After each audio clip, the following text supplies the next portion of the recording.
Check this.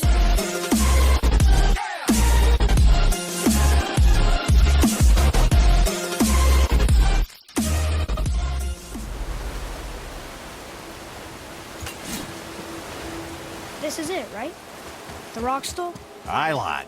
The Council of Valkyries. The Valkyries are of Valhalla, are they not? Glad to see you're paying attention, brother. You are correct. Valhalla, the great hall of the Einherjar, is their home within Asgard.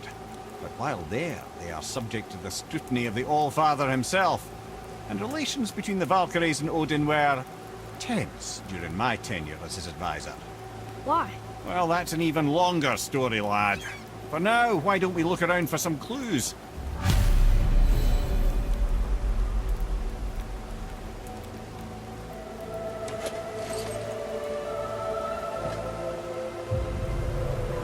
Whoa, you're back. Amir, who is she? Gunnar, Mistress of War. After any conflict, big or small, she would be first on the scene, sussing out the worthy spirits for a free trip to Valhalla. A gruesome task, but she took great pride in it. Any conflict. Impossible. It's true. She had help from her sisters, of course, but Gunnar was always first to arrive. Her judgment of the fallen was unparalleled, and an invaluable resource to Odin. It was one of his favorites.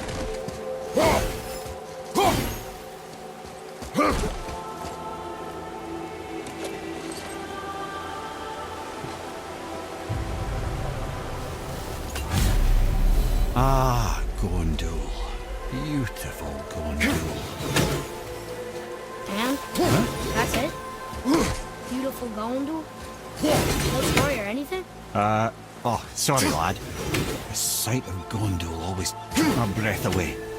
Gondul had a silver tongue, sharp wit, and struck a figure so stunning it literally drove men insane.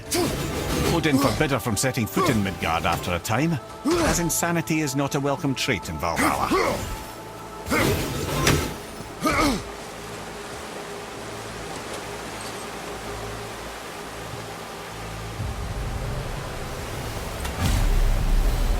This is none other than Geirdrithur, the Master of Arms in Valhalla, responsible for arming and training Odin's Einherjar.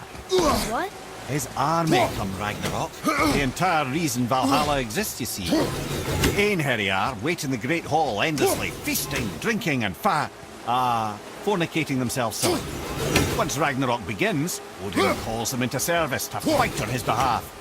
Geirdrithur had her hands full training that lot.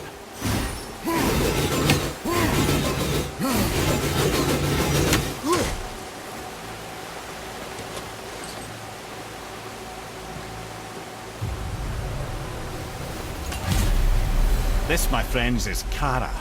Now, Valkyries are volatile by nature, but Kara, the lass is Wild Storm personified. A wild storm. Aye, calm and collected. And the air would shift and the fury of her storm would unleash. It was beautiful in a way, assuming you could find proper shelter.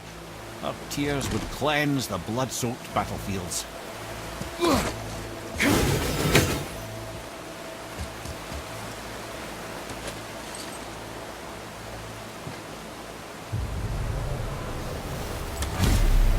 This is Rota, a chooser of the slain. I thought all the Valkyrie did that. Not exactly, lad. Although that is what they're most famous for, and by far their greatest responsibility. You've seen what happens to the dead without the judgment of the Valkyries. Hellwalkers. That's right. Rota, Gunnar, Skuld. Without them to clean up the aftermath of battle, hell overflows with souls meant for Valhalla. A sorry state of affairs. Rota must be beside herself.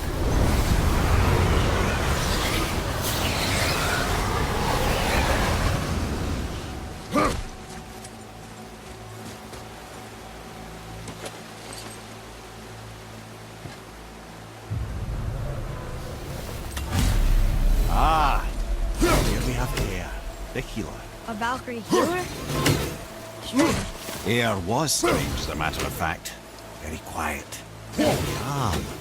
Where her sisters were violent rapids, Air was a gentle stream. She healed the wounds of both mortals and gods.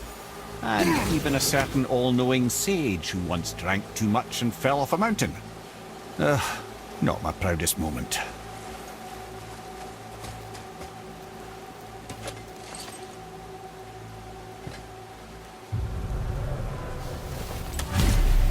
Well, well. Hilda, mistress of battle. She and Odin got on quite well, actually. Her and the other Valkyries, not so much. She would spend most of her time here in Midgard observing discord between the living, and sewing some up herself from time to time. She lived for conflict. Some say she was conflict personified. I wonder what will become of her now that she's free.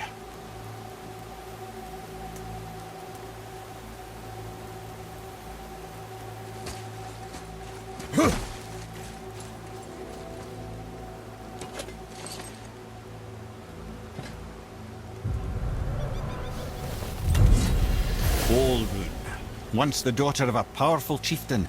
She fell defending him during a Reaver attack. Olrun was escorted to Valhalla, where she chose to devote her afterlife to the pursuit of knowledge above all else. Quite unusual behaviour amongst the constant drinking and feasting of her fellow Valhallian denizens.